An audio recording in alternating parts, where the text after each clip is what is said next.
Assalamualaikum warahmatullahi wabarakatuh. Di video sebelumnya kita sudah unboxing lengkap Vivo Y28, produk terbaru dari Vivo yang dijual dengan harga 2,6 juta. Dan pada kesempatan kali ini aku mau sharing ke kalian pengalaman selama barang Vivo Y28 untuk penggunaan sehari-hari. Di sini kita akan bahas lengkap kira-kira HP ini memuaskan atau tidak, serta apa saja suka dan dukanya. Jadi buat kamu yang berencana mau beli, pastikan tonton videonya sampai akhir supaya tahu dan tidak salah pilih. Di sini untuk urusan desain, jujur saya suka dengan apa yang ditawarkan HP ini. Seperti yang kamu lihat, tampilannya mewah dan kekinian, mulai dari kombinasi warna hingga setup kamera yang digunakan. Bodinya juga terasa solid dan kokoh dengan ketebalan hanya 8,09 mm, jadi terasa pas saat digenggam. Untuk konsep layarnya juga upgrade dari seri sebelumnya karena sudah punch-hole display sehingga menambah kesan mewah dari HP ini. Ditambah untuk proteksinya, HP ini juga sudah disertifikasi oleh IP rating untuk tahan debu dan cipratan air, jadi semakin aman dan no worry pastinya. Oh ya, untuk urusan audio, HP ini juga sudah dibekali dengan dual speaker stereo yang kualitas suaranya kurang lebih seperti ini.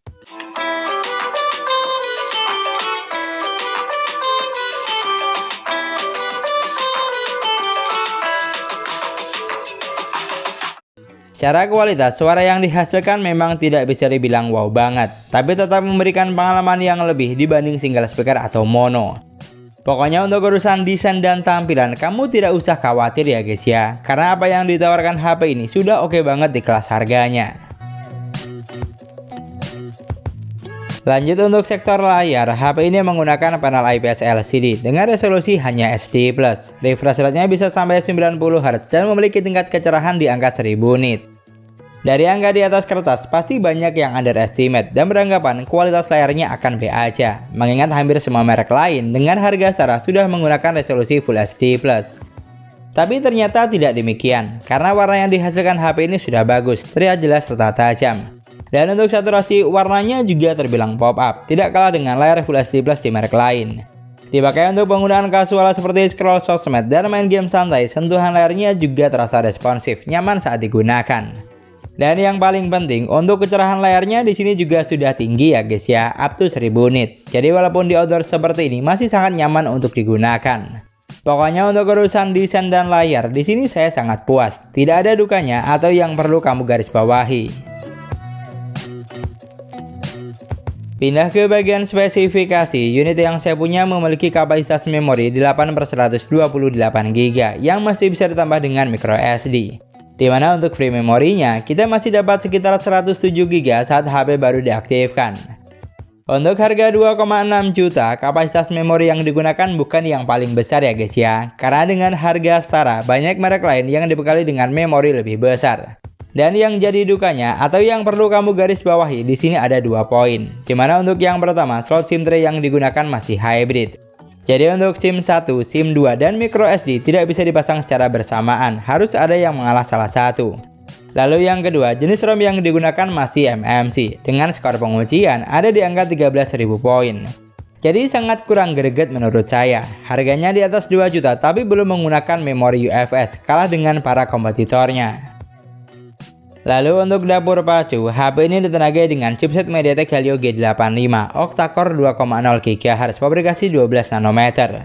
Dimana untuk Geekbench 6, skor yang dihasilkan ada di angka 435 dan 1316 poin untuk multicore-nya. Sedangkan untuk AnTuTu Benchmark, skornya hanya di angka 267 ribuan. Artinya untuk urusan dapur pacu, apa yang ditawarkan HP ini jauh dari kata gahar ya guys ya. Malah dengan harga 2,6 juta bisa dibilang masuk dalam kategori kentang. Karena jika kita cross check, seri chipset yang digunakan banyak dipakai HP kelas harga 1 jutaan atau entry level. Kemudian untuk urusan sensor, sebenarnya HP ini sudah dibekali dengan jumlah sensor yang lengkap. Dimana sensor penting seperti cahaya, magnet, orientasi, bahkan sensor NFC di sini sudah ada. Tapi yang jadi dukanya, sensor giroskop yang digunakan hanya software atau virtual. Dimana untuk kelas harga 2 jutaan, poin ini jelas jadi kekurangan, sama seperti Vivo Y27 sebelumnya. Sekarang untuk performanya, HP ini lebih sering saya gunakan untuk kebutuhan kasual atau santai saja, seperti scrolling sosmed, nonton video, belanja online, atau sesekali gaming. Dan dari apa yang saya rasakan, kalau hanya untuk menunjang kebutuhan harian seperti tadi, HP ini sudah sangat bisa diandalkan ya guys ya. Lalu digunakan buat main game Mobile Legends, grafik yang terbuka bisa sampai ultra dengan frame rate hingga high. Untuk game yang satu ini mampu dijalankan dengan mulus tanpa hambatan. Gameplaynya lancar baik saat satu lawan satu atau lagi tempur rame-rame.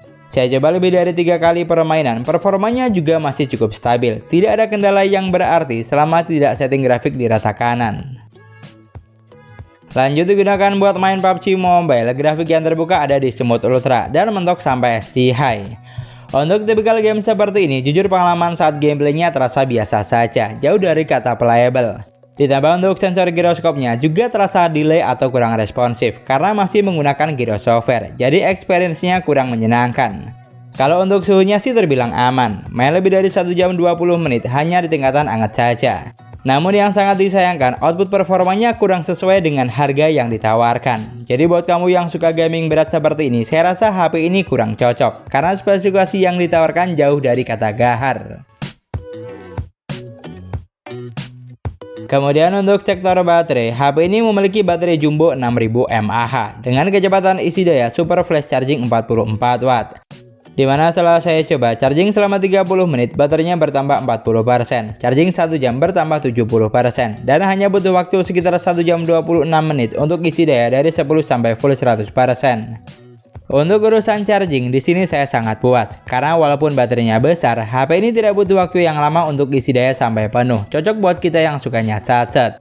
Sedangkan untuk daya tahan baterainya digunakan buat nonton YouTube selama 2 jam berkurang 13%, buat scroll sosmed selama 1 jam 30 menit berkurang 11%, lalu main Mobile Legends selama 40 menit berkurang 8%, dan buat main PUBG Mobile selama 1 jam berkurang 13%.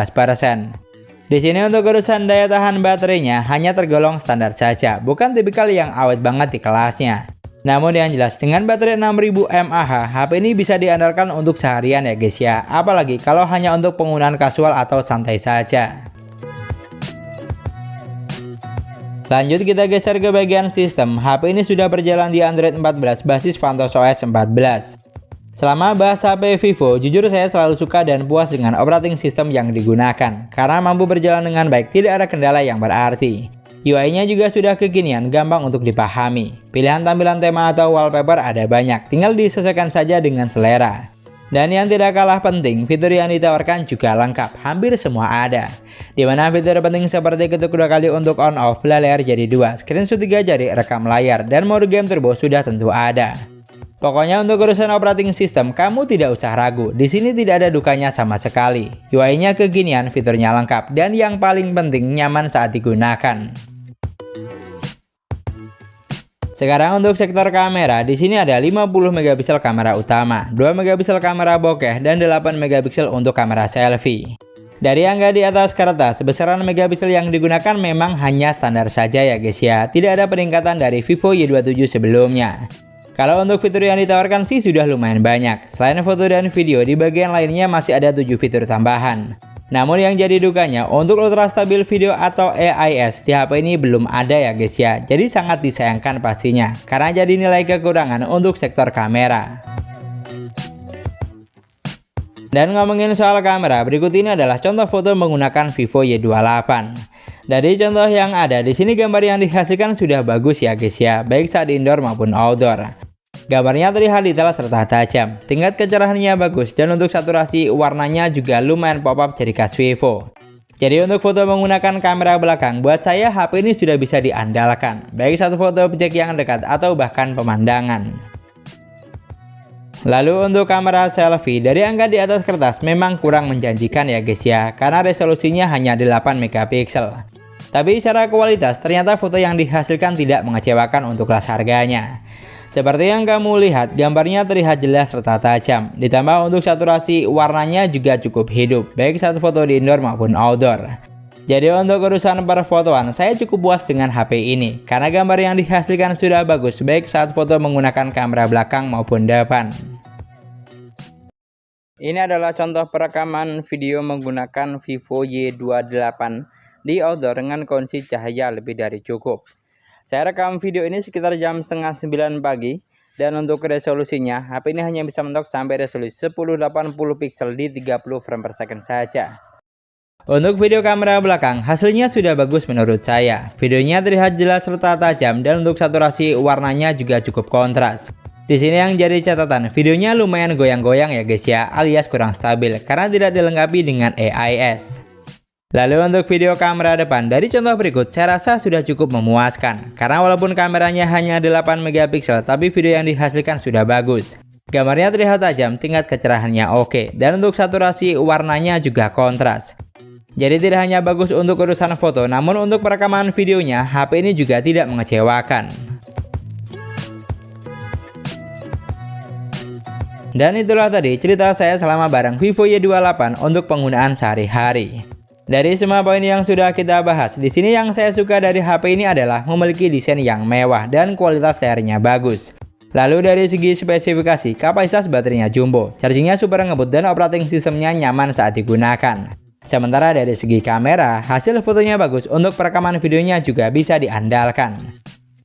Namun yang saya kurang suka atau jadi dukanya adalah slot SIM tray-nya hanya dual slot atau hybrid. Memori masih MMC, dapur bacu kurang gahar, giroskop masih software dan performanya biasa saja.